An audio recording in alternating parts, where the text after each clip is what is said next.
Assalamualaikum. How are you? I'm sure you are fine at home. Class 7.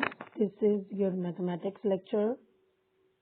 Again, we are going to start here our revision of chapter 17, statistical averages for the final term papers.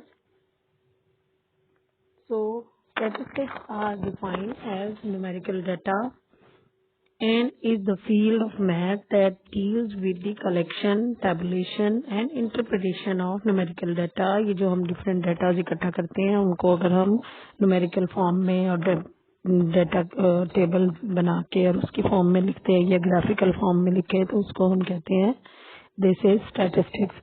An example of statistics is a report of numbers saying how many followers of each religion there are in a particular country. जैसे हमारे पाकिस्तान में different countries के लोग हैं, उसमें अब मुस्लिम ज़्यादा हैं, फिर नॉन मुस्लिम्स भी हैं, जिसमें इंडियंस भी, वो हिंदू भी हैं और क्रिश्चियंस भी हैं, पारसीज भी हैं एंड सो ऑन.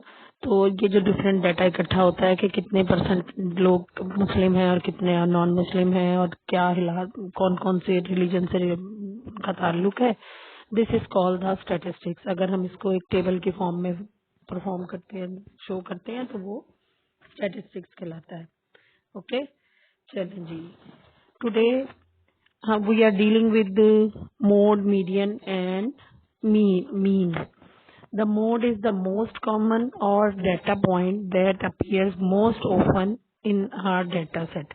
ठीक है. अब अगर हमारे पास कोई नंबर ऑफ डेटा है, उसमें अगर कोई नंबर रिपीटेडली बार बार उसको आ रहा है, वो नंबर कोई बार बार वो नंबर हमें हम उससे डील कर रहे हैं, that is called the mode. It can be found by putting the data into an order list. हम असेंडिंग ऑर्डर और डिसेंडिंग ऑर्डर में उस लिस्ट को पूरा लिख देते हैं and seeing which data point occurs most often.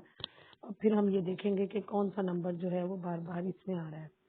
So here अगर हमारे पास this is the number of data, ये आपके पास नंबर ऑफ डाटा है. इसमें अगर आप देखते हैं कि हमारे पास बार बार जो नंबर रिपीट हो रहा है, दैट इज दी 3. इसमें हमारे पास 1, 2 एंड 3 टाइम. अगर हम इसको ऑर्डर फॉर्म में लिखते हैं, असेंडिंग ऑर्डर की फॉर्म में, तो ये देखिए ये हमारे पास आ जाता है इन दिस फॉर्म. अब इसके लिए हमने ये देखा कि check the number data of data points in both list is the same. हम पहले देखेंगे कि कितने नंबर हैं डाटा के. अब 11 डाटा पॉइंट्स थे, इनको हमने असेंडिंग ऑर्डर में लिखा और उसके बाद हम देखते हैं कि the mode is the number which occurs most often. जी, अब मोस्ट ऑफन क्या आया? 3 जो है ये most oftenly it is repeated in the data form. अच्छा जी, अब उसके लिए हमने जब इसको डेटा फॉर्म में लिखा तो ये हमें पता चला कि ये हमारे पास 3 आ गया. ठीक है. Then the mode is 3.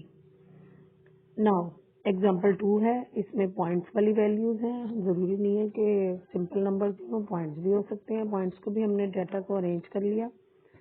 हाँ जी. उसके बाद हमने देखा कि हमारे पास कौन सा नंबर रिपीटेडली आया है.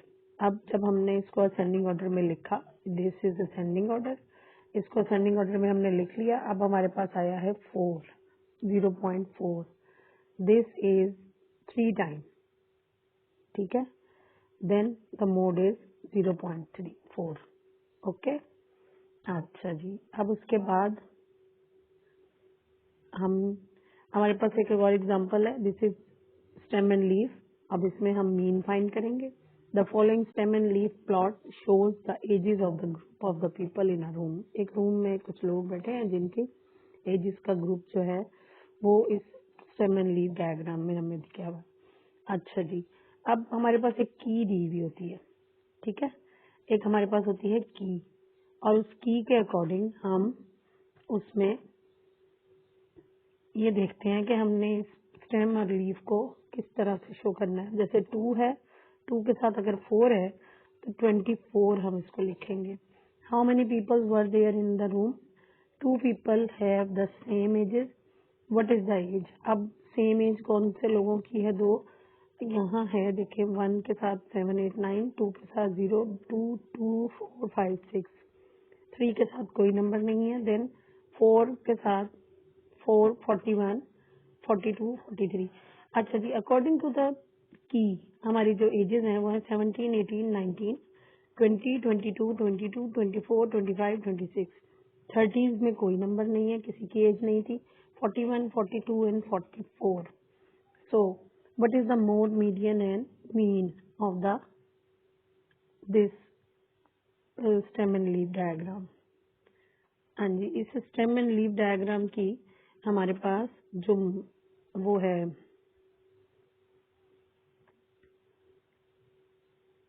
मीन मीडियन एंड मोड है वो हम फाइंड करेंगे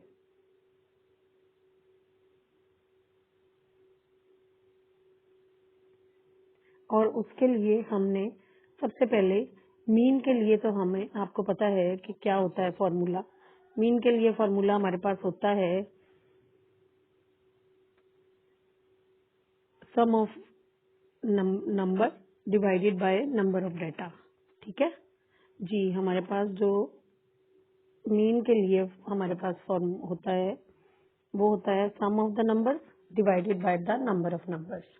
अच्छा जी, और इसमें हमारे पास मोड था 22। 22 is 2 time repeating the median. Median के लिए हम क्या करते हैं, मीडियन में हमें होता है कि जितना नंबर ऑफ डेटा है हमारे पास, यहाँ था 12 नंबर ऑफ डेटा था हमारे पास, और 12 प्लस 1 13, 13 ओवर 2 डिवाइड 13 2 से डिवाइड होगा और हमारे पास आ जाएगी एज 22 एंड 24। दो एजेस हमारे पास आती हैं जी, और वो कौन सी बनती हैं, ये है 7.5। ठीक है, 7.5 हमारे पास वैल्यू आई, पोजीशन आई, middle position 7 and 8। 7 and 8 position पे हमारे पास 22 एंड 24 आ रहा है। ये देखिए, क्योंकि ये स्टेम एंड लीफ डायग्राम में ऑलरेडी डाटा जो है वो अरेंज होता है इन असेंडिंग ऑर्डर, उसको हमें ऑर्डर में करने की जरूरत नहीं होती। सिंपली हम अगर लिखते हैं जैसे 1 2 3 4 5 6 7 8, 7 एंड 8, 7 एंड 8 पे हमारे पास आती है, सॉरी हमारे पास आया था 13 ओवर 2। 12 हमारे पास है, 12 हमारे पास नंबर ऑफ डेटा था, उसको हमने 2 से डिवाइड किया तो हमारे पास आंसर आता है जो मीडियन का वो 6 एंड 7 नंबर आता है, जो एवरेज आती है 6.5 आती है। 6.5 का मतलब है कि 6 एंड 7। अब 6 एंड 7 पे हमारे पास हैं ये 2 नंबर्स। अब इन 2 नंबर्स को अगर हम लेते हैं, ये वाले 2 नंबर, इनको हम लेके इनकी एवरेज निकालते हैं तो वो निकलती है 23। So the median is 23। ठीक है, to get the mean, mean के लिए हमने इन सारे नंबर्स को ऐड किया और ऐड करने के बाद हमने इनको हमने अरेंज कर लिया, ऐड किया, ऐड करने के बाद 320 आया, उसको 12 से डिवाइड करते हैं, डिवाइड करने के बाद 26.6 हमारे पास मीन आ जाता है। ठीक है जी, this is also clear to you. Class 7, ये हमने मीन मीडियन और मोड किया है और वो सिंपल नंबर्स का भी किया और उनके सिंपल नंबर्स के साथ साथ हमने एक स्टेम एंड लीफ की एग्जांपल से भी आपको इसकी रिवीजन कराई है। हाँ जी, और बाकी भी आप लोग कर चुके हैं इंशाल्लाह ताला। नेक्स्ट टाइम आप लोग हमसे पेपर्स में हम मिलेंगे इंशाल्लाह। अल्लाह ताला आप लोगों को कामयाब करे। Best of luck.